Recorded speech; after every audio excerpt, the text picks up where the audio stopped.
तो corona virus की मार जो है वो पूरी दुनिया ही झेल रही है, लेकिन भारत के अंदर बड़ी एक क्रिटिकल सिचुएशन है जहां पर ट्रांसमिशन सिचुएशन के ऊपर जो है भारत इस समय खड़ा हुआ है, यानी कि स्टेज 2 में है।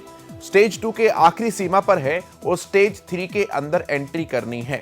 ऐसे में अब बड़ा सवाल यही है और बड़ी चिंता यही है कि हम कब तक स्टेज 2 के अंदर आ पाएंगे और कब तक यहां पर मेंटेन रह पाएंगे, क्योंकि प्रधानमंत्री मोदी भी अपने वक्तव्य में बात कह चुके हैं कि एक बार बात अगर हाथ से निकली तो स्थिति कहां तक गंभीर हो सकती है, इसका अंदाजा किसी को भी नहीं है। अगर इन 21 दिनों में हम लोगों ने धैर्य और संयम नहीं बरता तो स्थिति 21 साल पीछे तक जा सकती है। ये बात हमें और आपको सभी को समझनी चाहिए। कुछ लड़ाइयां होती है जिसमें शौर्य दिखाने की आवश्यकता होती है, अपने अपने घरों से बाहर निकलना पड़ता है, लेकिन ये लड़ाई है जिसमें आपको धैर्य दिखाने की आवश्यकता है और अपने घर के अंदर रहकर ये लड़ाई आपको जीतनी है। एटा के सांसद राजवीर सिंह से बात की हमारे सहयोगी अंकित द्विवेदी ने। चलिए हमारे साथ जुड़ गए हैं सांसद, उनका सीधे रुख करते हैं। सर, बहुत स्वागत है आपका सुदर्शन न्यूज पर।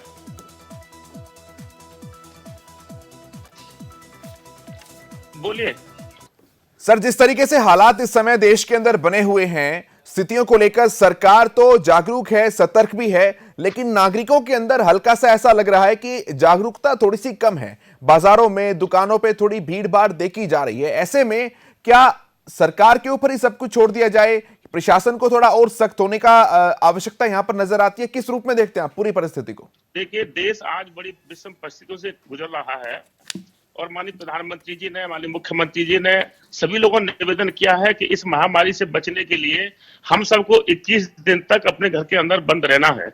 ये कर्फ्यू नहीं है, लेकिन कर्फ्यू से ज्यादा खतरनाक है ये।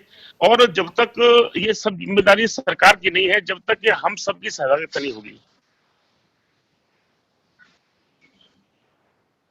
लोगों को जागरूक रहने की आवश्यकता है, लेकिन लोगों के अंदर जो भय बना हुआ है वो ये बना हुआ है कि उनके घर के अंदर जो राशन है, दाल है, चीनी है, चावल है, जो मूलभूत आवश्यकता वाली चीजें हैं, क्या वो तो समाप्त नहीं हो जाएंगी? और यही वो भय है जो...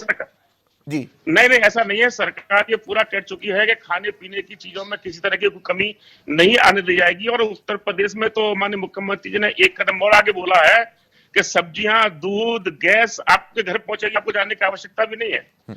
अब ये तो हमको सोचना है, प्रत्येक नागरिक को सोचना है कि वो अपने घरों से बाहर ना निकले, अपने परिवार के लिए, अपने देश के लिए। इतना तो करना पड़ेगा, बिल्कुल करना पड़ेगा। और सहयोग किस तरीके से कर सकते हैं सर, क्योंकि सरकार का सहयोग करना भी बहुत जरूरी है यहां पर। तो आपको क्या लगता है कि किस तरीके से प्रशासन का, पुलिस कर्मियों का, मेडिकल क्षेत्र के अंदर जितने भी डॉक्टर्स, नर्सिस, पैरामेडिकल स्टाफ जो है, उनका किस तरीके से लोग सहयोग कर सकते हैं?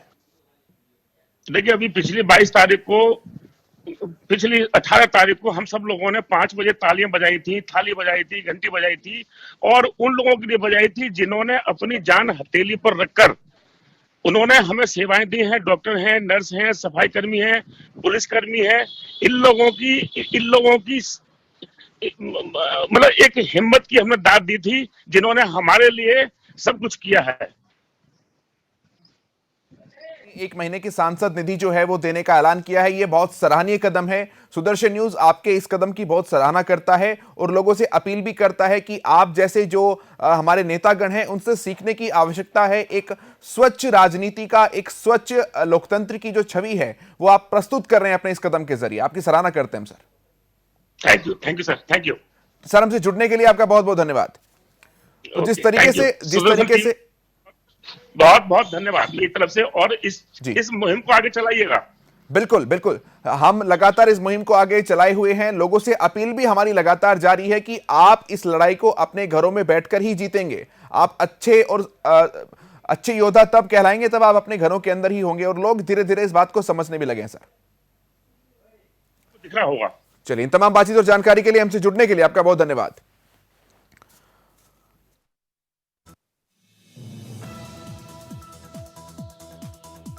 जीत पे अड़े थे क्योंकि उनको आदत नहीं है। अगर भारत के लिए इस्तेमाल किया जाए कर्फ्यू शब्द, तो कुछ पीढ़ियां ऐसी हैं जिन्होंने पहली बार लॉकडाउन और कर्फ्यू जैसे शब्द को सुना है, तो उस चीज के आदी नहीं थे इसलिए। लेकिन जैसे जैसे जागरूकता बढ़ती जा रही है, जैसे जैसे सतर्कता बढ़ती जा रही है, जैसे जैसे सरकार प्रशासन की तरफ से भी कदम उठाए जा रहे हैं, लोग वैसे वैसे बात को समझ भी रहे हैं। एक छोटे से ब्रेक के लिए यहां पर रुक रहे हैं, जल्द लौटते हैं।